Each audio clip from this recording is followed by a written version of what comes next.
Let's start with FromSoft's Souls history. Look at the time when Demon's Souls first came out. It was 2010, the gaming market is getting huge, everyone's getting into gaming, people stop bullying others, bullies are starting to play games. The games are getting easier because they want to cast a wider net to catch more people. Because you look at the normie gamers, they're not really looking for a challenge. They're looking for entertainment and relaxation. So the game developers, they're trying to make games cater to the normie audience because that's a larger audience. And because Resident Evil 4 really popularized the third-person perspective shooters, a lot of the games were becoming that. They were becoming third-person shooters. You know, we had games like the Uncharted series or Last of Us. And I'm sure there are a couple others that I'm missing right now. Even Warhammer recently that came out, right? Even that's a third-person shooter. But whatever game wasn't a shooter would always end up being like some Musou type shit. Look at how many Musou games they made. Berserk got a Musou game. One Piece got a Musou game. Dude, there's a Musou game for Arslan Senki.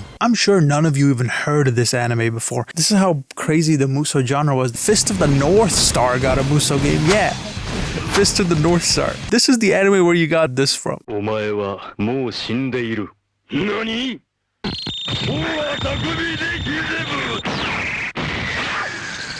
And you know, the games were getting easier and easier. It was mindless. There was no learning involved. You just had to kind of do what the game was telling you to do. If you had half a brain and a control in your hand, you could do it. There was no skill gap that you had to get past. We were kind of all, as a community of gamers, going into this trance-like Wall-E state. You know, we're all just like, I don't want to make decisions. I just want to do what they tell me to do. I don't want to think. I let them think. I don't think. You know, we just become these fatties on those chairs in Wall-E, right? And then FromSoft comes into the scene with Demon's Souls, and they have a cult-like following a year in. But the first year they released, people still didn't like it. You know, we have the famous story about Sony's president really hating the game so much that he was like, why did they even think of this game? It's never gonna amount to anything. And now they're the ones who spearheaded the Demon's Souls remake for the PS5. They position it as a console seller. The reason they didn't like it at the beginning is because we were all in that Wall-E fatty state. So Demon's Souls was telling us to get off that chair and start walking, you know, but we had swollen ankles, so it was hard to do that. We were like, oh, this sucks. I just want to go back to eating burgers and drinking some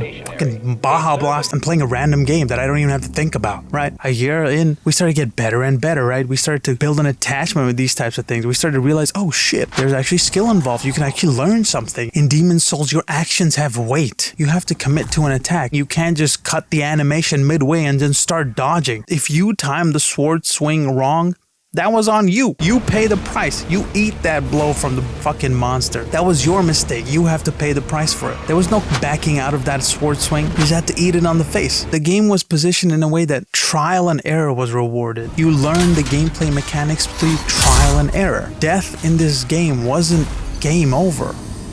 It was a tool for the next run. The game didn't have game journalist settings, you know, you just had to play on one difficulty. Everyone shared the difficulty. If one guy can get through it, you can get through it, man. It's not rocket science. It's a game.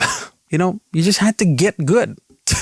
But here's the thing. You look at Demon's Souls and you look at the trajectory of the games that came after it up until Dark Souls 3. You can't predict that Sekiro would have been next in line. It just doesn't make sense. Like, sure, we had a more parry-focused game in Bloodborne. You know, they had that parry mechanic with the gun. But even in Bloodborne, there were still a lot of Dark Souls-like elements to it. Parrying wasn't the central focus. The central focus of Bloodborne was the freaking gritty nature of the game. It was the intensity of the combat. They wanted you to be more aggressive in the game. That's why when you look at the trajectory of the games, the next game after Dark Souls 3 would make sense to have been Elden Ring. For all intents and purposes, Elden Ring is Dark Souls 4. You know, it's a spiritual successor to Dark Souls 3. The way they've been making games, you can tell these are artists. They care about games. They're gamers themselves. They want to make fun stuff. They want to play with the tools in their possession. So they look at all the game mechanics they've developed and they're like, how do we break out of this mold we've set ourselves in? How do we create something new but also familiar? When they were making Bloodborne, they really liked the pace of Bloodborne. That's why they made all the subsequent games after Bloodborne just faster in general. I feel like parrying is the obvious solution to that. Parrying just makes combat that much quicker. It's like they carved a completely new type of combat system from the Souls combat system. I still think it's closer to the Souls combat system than a hack and slash system. Your actions still have weight. You still have to commit to every attack, which is like the hallmark of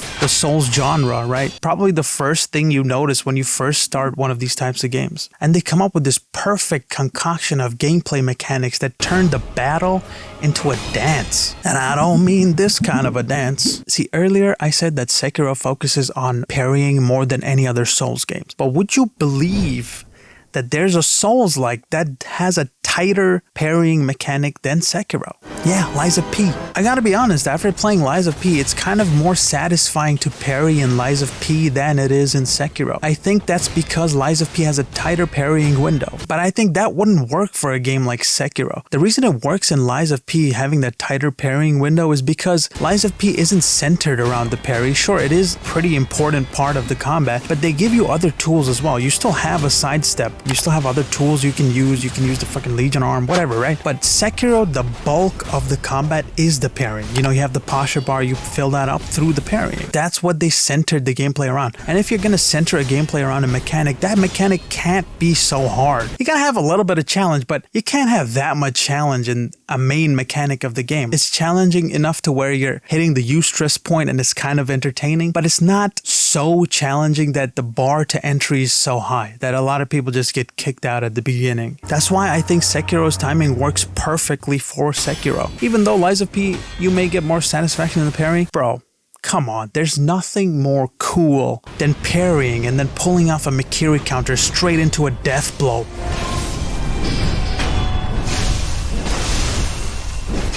That is some S-tier game writing, okay? One of the highlights of my gaming experience. I also love the fact that they show the posture bar, because then it feels like it's not left up to chance and it's in your control. It gives you options between, you want to tackle this boss by depleting its health? You could do that. Probably not the best idea, because you could also use the posture bar. It's giving you that option between how to tackle this boss. What bar are you going to focus on? Focus on the posture bar. Easily your best bet. It felt like such a cool way to section out the boss fights. They would have like the next phase and the next health node, but then it would also be a way to trick you, keep you on your toes. It got you used to something and it fucking slipped it away from you. The way Sekiro pulls off skills in this game is so incredible because the skills are so flashy and entertaining to use, but they don't completely knock your socks off. They're not just invincible skills that you can use anywhere and everywhere. You look at a lot of RPG systems in other games, dude, once you unlock a certain skill, you can use that anywhere and it completely changes the game for you. Sekiro has checks and balances for those skills. Maybe this skill is useful for deflecting lightning like the Sakura dance, but if you consistently use the Sakura dance, you can't deflect lightning anymore because you're out of spirit emblems. Sakura dance only reflects lightning when you have spirit emblems. And then spirit emblems also handle your prosthetic arm, you know, whatever tools you have equipped there. So you have to like balance between, okay, should I use it for the prosthetic arm or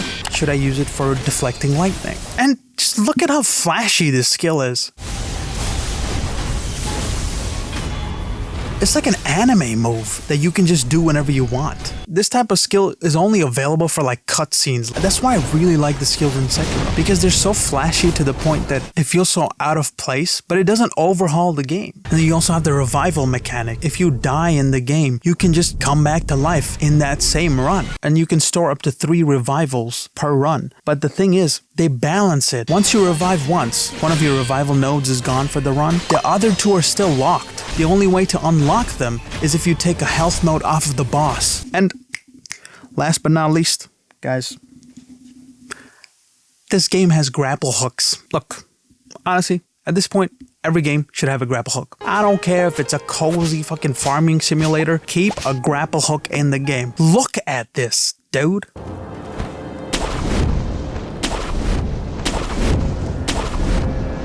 No. We need to play that again. Play it again. Come on. And that's where the dance element comes in, right? All of these elements together, the way Sekiro runs, the way he grapples onto different ledges, the way he deflects, the way he does the Mikiri counter, the way he takes off health nodes for different animations. It's like a rhythm game, but in a combat form. You look at the average runtime for the first playthrough of Sekiro, it clocks in at about 30 hours on average on how long to beat. It's not the shortest of the Souls games. Demon's Souls is shorter than that, which it clocks it at 28 hours. But then you look at the 100% completion of Sekiro and other Souls games, Sekiro has the shortest 100% completion, which means it has the least content among all of the other games, but it's the hardest to get into the first time round because it's just such a departure from the Souls genre. So I think a lot of people were adjusting to Sekiro's combat, but if you actually play it after you're used to the mechanics, you can easily beat this game in like 5 hours. It's not that long of a game. That's the reason I like Sekiro so much. If Dark Souls feels like an adventure where you feel the quiet and loud moments of the hostile world, Sekiro is like a perfectly crafted poem that only has the main events. And it's just so beautiful. I think of all the Souls games, Elden Ring and Sekiro have the best visuals. Classically. When I'm saying classically, I mean there's not a lot of range in colors in Bloodborne. A lot of the colors are in grayscale, the majority of the game. I'm not saying that's a bad thing. It's intentional. They're in control of that grayscale. That's why it looks so gorgeous. But they don't have the full range of colors like Elden Ring or Sekiro does. You know, the first time you see the Urge Tree in Elden Ring, you're like, holy moly, that looks so gorgeous. What the hell? Classically, these two games are the prettiest because they use all these different colors. This is a very subjective opinion. Sekiro uses more colors, so it's better. That's my argument here. For me, my favorite vibe of the world is from Dark Souls 1. I can't replace that memory of just trudging through this lonely, hostile world and the only thing you can hear is your armor clanking at every footstep. That's the one thing I just love coming back to in Dark Souls. Alright, now at this point, I'm gonna go on a free-for-all just gushing about some of the shit that was in Sekiro, and it's gonna be a lot of spoilers. So I'm gonna tell you when to skip to avoid the spoilers, alright? Alright. Now that the freaking losers who haven't played Sekiro is gone, what is this guys doing? Probably playing fucking Veilguard, right? Or Outlaws. Let's talk about the big snake. Oh yeah, this sneaking section is such a masterpiece of a section. Oh my god, it's so cool. When it first happens, I'm like, oh, it feels like you're a child again. You're playing this fantasy world where this big ass snake is trying to hunt you and you have to creep around it so it doesn't find you. But it also has a mechanical purpose and it does it in such a cool way. It's meant to guide you to the next area. That's why where he looks, it tells you to sneak around him and he was looking in that direction. Now he looks away, you go to that direction. It's so cool how they keep that childlike fantasy alive, but then they also have this mechanical purpose in this snake section. Then you have the Guardian Ape. I hate this guy.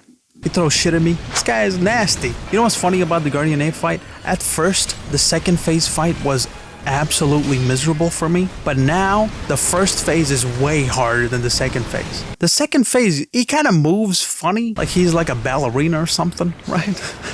Like a really thick ballerina. There's patterns to his attacks. The first phase is just feral monster throwing tantrums on the ground. I hate this guy. He's so annoying in the first phase. Also, I love how many people got duped. This is like a rite of passage for Sekiro players. Once you kill the boss, you're like, you cut its head off. Surely he can't come back from that. You cut his head off. But then, oh my god, he just starts standing up, and the way he stands up is such a zombie-like way of standing up, and it's so intimidating because you just went through hell fighting his first phase.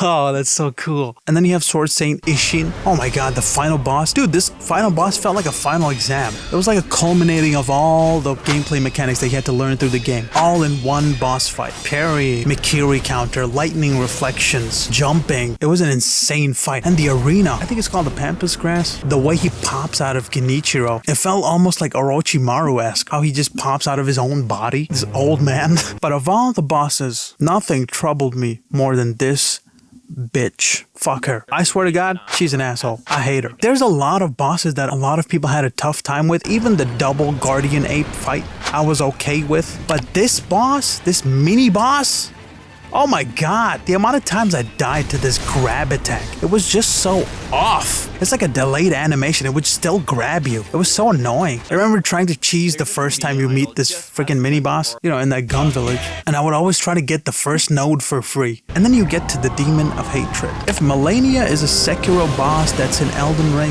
the Demon of Hatred is an Elden Ring boss that's in Sekiro. It is so out of the ordinary, but the story for this boss is so cool. The sculptor who was helping you with your prosthetic arm, who gave you the prosthetic arm, is the Demon of Hatred, and he recognizes you if you progress to a certain point in the story. He doesn't have a left arm, but in this demonic form, he has his over-magnified left arm, presumably from the demon form, right? And it has like a grapple hook coil that kind of extends, which is so cool that they put all this detail and they created it into a new way. I just think with Sekiro, they hit all the points on the mark. Having a character that speaks, Sekiro's response to killing people he knows versus people he doesn't know. That's like a typical guy response, right? You don't know how to express anything besides like the one word or the one nod.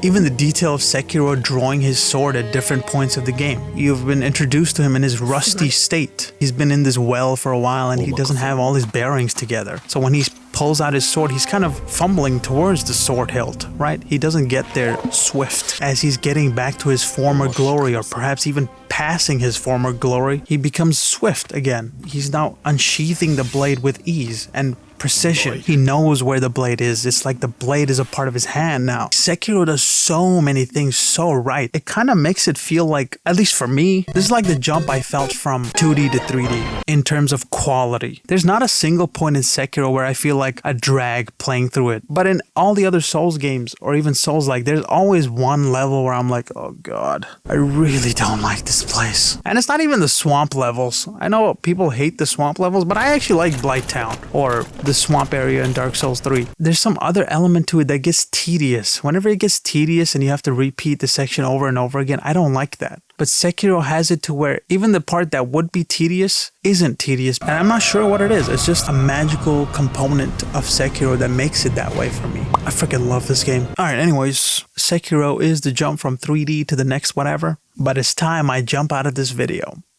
Alright? What an outro.